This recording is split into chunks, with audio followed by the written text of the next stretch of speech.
Namo tassa bhagavato arahato samma sambuddhassa.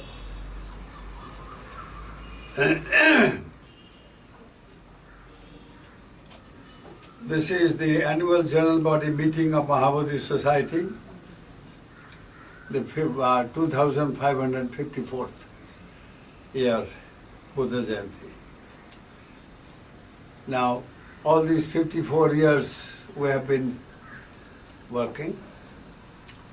Maha Bodhi has taken a shape, and herewith I present a report to all of you.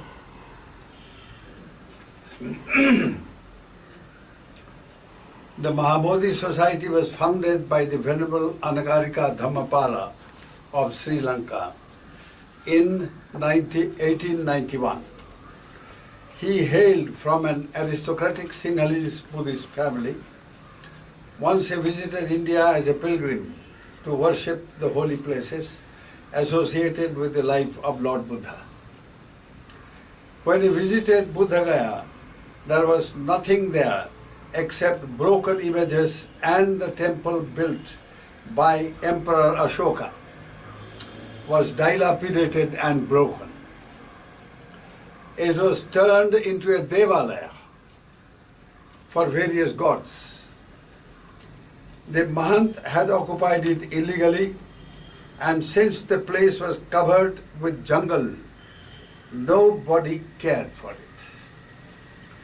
He regularly and systematically exploited the foreign Buddhists from Sri Lanka, Burma, Thailand, and the Himalayan regions, where lots of Indian Buddhist followers lived.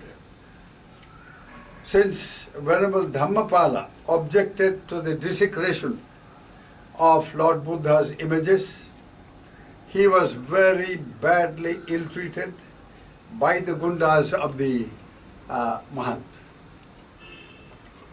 So he went to the Bodhi tree, the holy Bodhi tree, which was in a very pitiable state indeed, uncared for and almost drying up.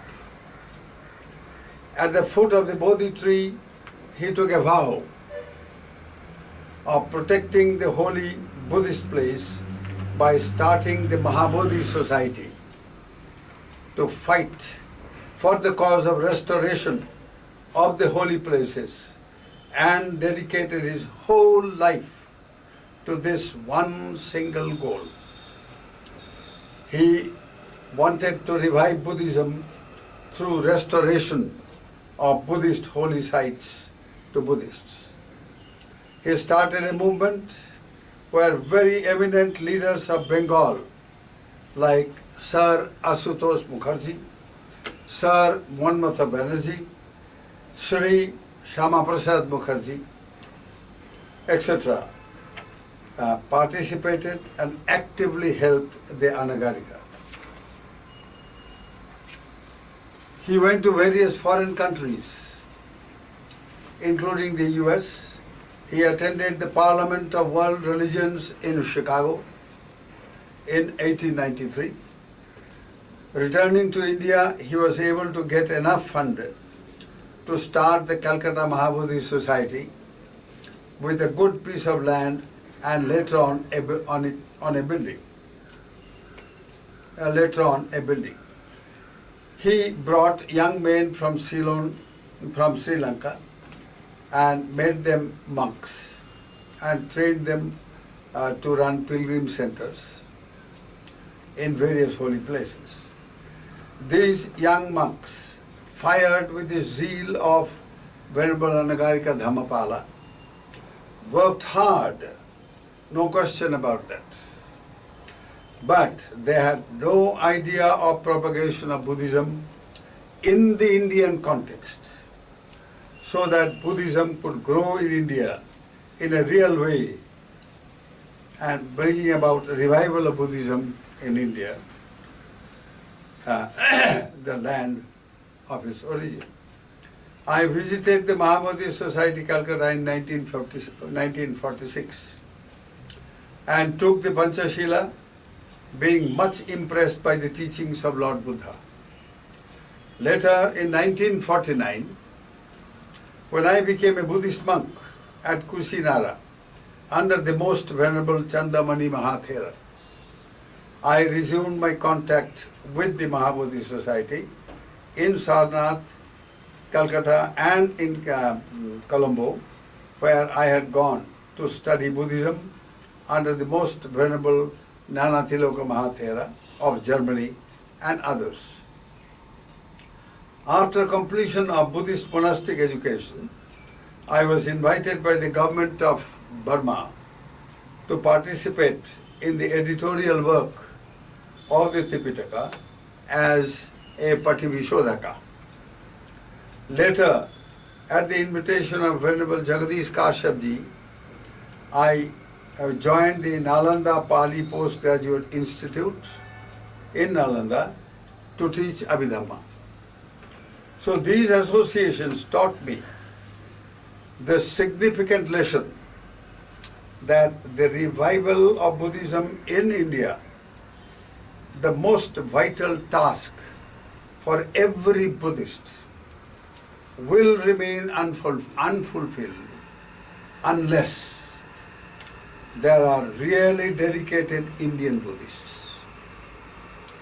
Bhikkhus from various Buddhist countries were sincere, in fact very sincere, and they worked very hard, but their activities were limited to managing the foreign pilgrims from various countries like Ceylon, Burma, etc.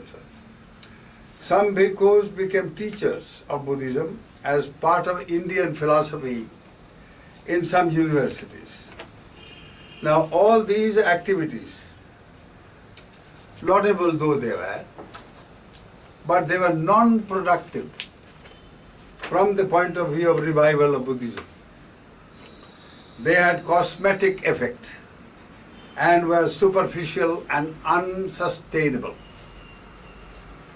On the occasion of 2500 years Buddha Jayanti, that is in 1956, I decided to resign from Nalanda Pali Postgraduate Institute because it was a governmental body and I didn't want to be a government servant. And so I went to Buddha Gaya to meditate and offered 1 lakh Deepa Puja for 1 full month. I got a clear mind there about the future activities I would like to engage in. That is how, when Mrs. Bianca Munasingha, the niece of Venerable Anagarika Dhammapala, and the wife of the General Secretary of the Maha Bodhi Society of Sri Lanka, and the head of Maha Bodhi Ladies Committee in Colombo, when she approached me saying that she got some land given by Maharaja of Mysore, which was lying idle, some people had encroached on the land, and nothing is happening, etc. I said, all right, Amma, I will accept. I will accept the offer with the condition.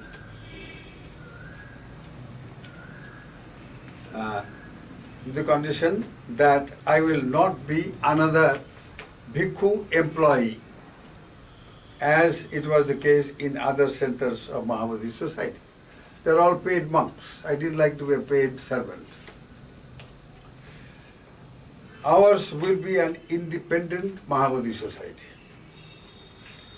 And as the president of the society, I will conduct activities in a practical way through seva and sadhana programs.